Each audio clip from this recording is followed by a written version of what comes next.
Bonjour les amis cyclards. Aujourd'hui, je vais vous faire voir comment monter une guidoline et qu'elle tienne sur votre vélo. Parce que bon, évidemment monter une guidoline, mais si vous montez une guidoline tous les 15 jours parce qu'elle est partie, ça commence à revenir assez cher. Bon, une bonne guidoline, ça vaut environ entre 13 et 15 euros. Ensuite, encore faut-il qu'elle tienne pour avoir le plaisir de rouler avec quelque chose qui reste bien sous la main. Ok? Alors, j'ai à cet effet acheté une guidoline. Alors rouge parce que j'ai déjà des flancs rouges. Et j'ai racheté également des inserts gel. Alors je vais vous faire voir comment on les monte.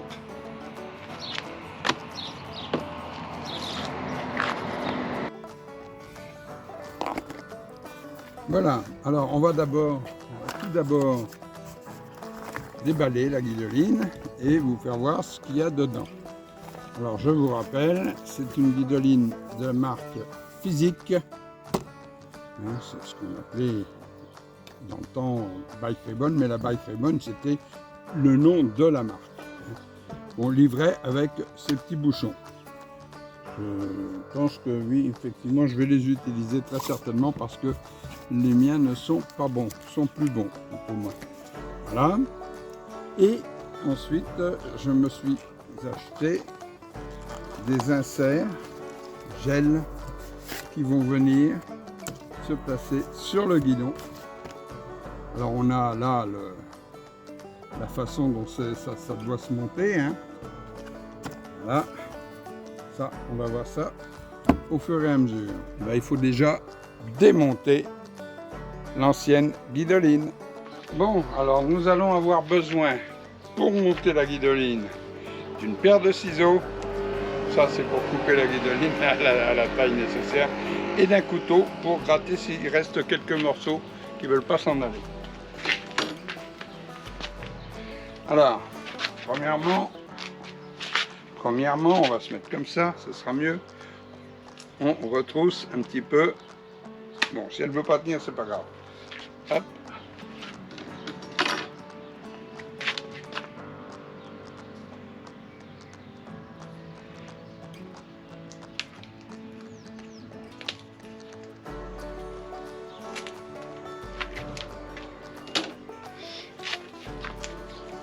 Bien, donc on la démonte. Tout simplement du monde. On fait à l'envers ce qu'on va faire tout de suite. Voilà.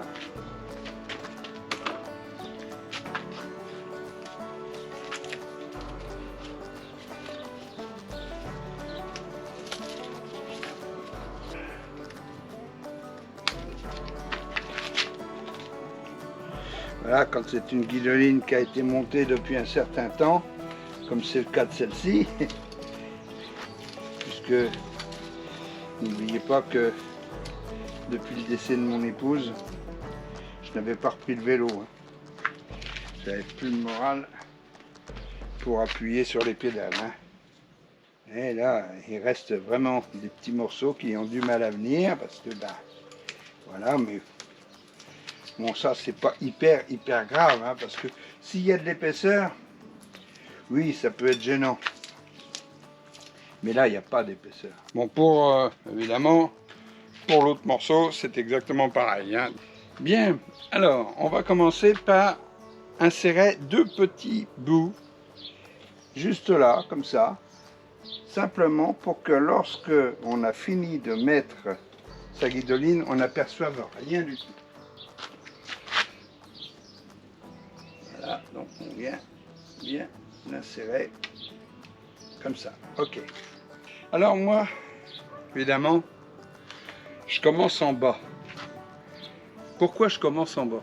Ben parce que si vous commencez en haut, évidemment ici vous n'aurez rien, ça va être nickel et tout. Sauf que votre guidoline, vous allez la prendre à rebrousse-poil avec les mains et qu'au fur et à mesure des kilomètres, vous allez la rouler et elle va s'en aller.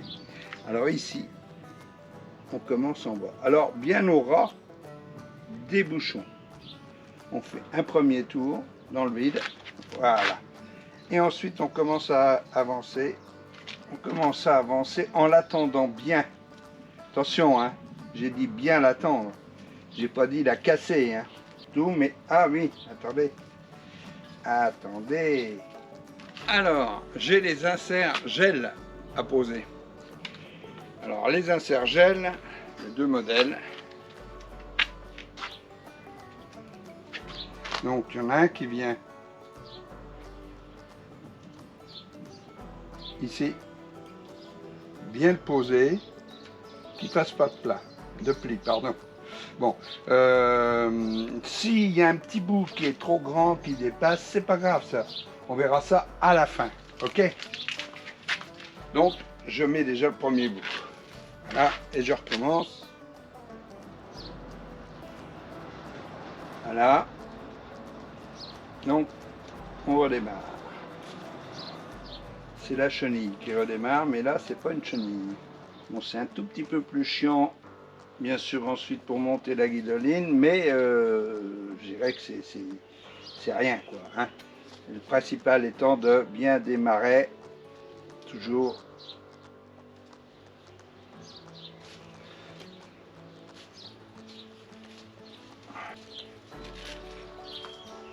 On n'oublie pas, quand on arrive aux cocottes, de faire un petit tour. Alors, on fait un tour ici. Alors, en n'oubliant pas de bien recouvrir. Bon, ceux qui vous disent, moi je pose une guidoline en 3 minutes, c'est des menteurs. Hein. Parce que, ou alors ils la posent comme des dégueulasses. Excusez-moi du terme. Mais si vous voulez que votre guidoline soit bien posée, qu'elle ait un petit peu de gueule, bah, vous allez mettre plus de 3 minutes. Hein. Moi, je vous le dis. Bien. Alors, ensuite, je viens finir et bloquer en haut. Hop, comme elle est intrépide. Elle en profite pour essayer de se sauver. Voilà. Toc. Bon. Pour le moment, elle ne bougera plus. Donc, je vais maintenant simplement couper l'insert gel qui dépasse. Il est trop grand. Hop. Voilà.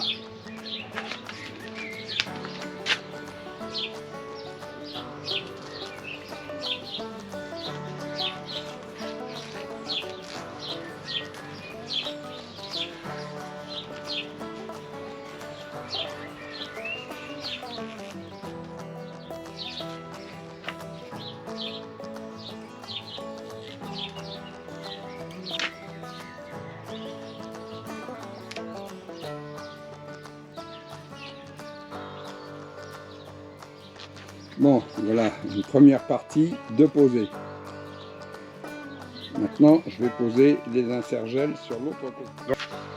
On utilise exactement le même principe.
Là, on ne peut pas la rattraper à brosse-poil.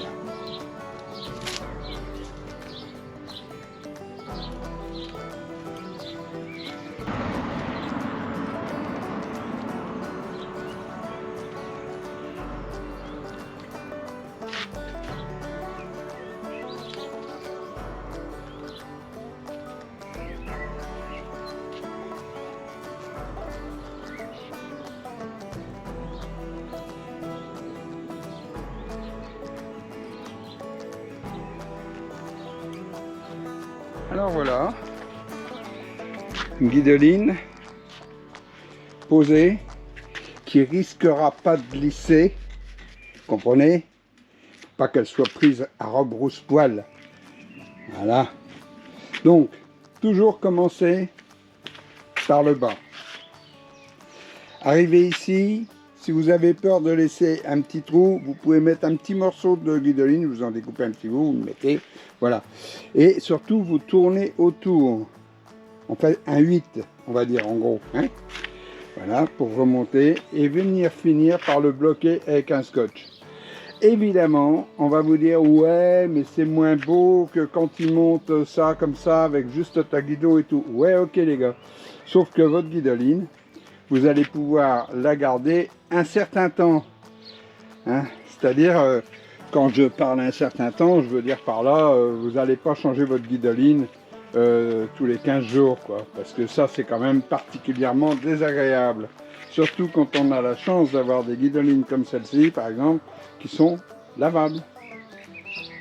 Ok? Et ben voilà, maintenant les amis, il ne reste plus que à vous de faire le même numéro et vous serez tranquille. Et surtout, avec le gel, quel confort au-dessus, là où on pose les mains. Franchement, c'est génial. Alors, bien sûr, je ne manquerai pas de vous dire ce qu'il en est au fur et à mesure des sorties pour le confort récupéré grâce à l'insert gel en dessous de la guidoline. Mais honnêtement, je pense que ça va être réellement efficace. Hein. Voilà. Et ensuite, j'ai déjà récupéré du confort, je vous l'avais dit, parce que je suis passé de pneus de 23 en pneus de 25. Ça, c'est quand même pas mal. D'autant plus que ça nous donne des pneus encore plus résistants, mais surtout plus confortables. Et on perd rien au niveau rendement. La preuve, c'est que même les pros maintenant en mettent. Et que sur certaines courses un peu plus difficiles, ils mettent même du 28. Voire ils montent des fois du 30 pour Paris-Roubaix, des choses comme ça. Hein. Mais enfin bon, en règle générale, sur de la route bitumée, si elle est en mauvais état, ça va être 28. Sinon, c'est 25. Voilà, dans le Tour de France, vous voyez pratiquement plus de roues équipées avec du 22, 23 comme on était dans le temps, nos boyaux étaient en 22. Après, on est passé en pneus. Et alors là, il y a eu une époque fantastique où on nous a proposé du pneu en 19, 20. C'était on roulait carrément sur du pneu plein quasiment parce qu'il fallait gonfler ça à 8-9 kilos pour dire d'avoir quelque chose qui s'écrase pas trop, hein, parce que sinon on perçait. Et puis bref, c'était inconfortable, on tapait sur toutes les bosses, c'était vraiment inconfortable et le rendement n'était pas bon. On est revenu à du 22 et on est passé à du 25, voilà. Et en fait, c'est vrai que moi, quand je roule maintenant en 25, je me rends compte que j'ai pas moins de rendement, tout au moins, excusez-moi, qu'avec mes pneus en 23. Impeccable. Voilà les amis, encore une vidéo qui pourra vous aider parce que monter sa guidoline, la plupart la montent à l'envers. Donc, comment bien monter sa guidoline? Allez, ciao les amis, dans une prochaine vidéo.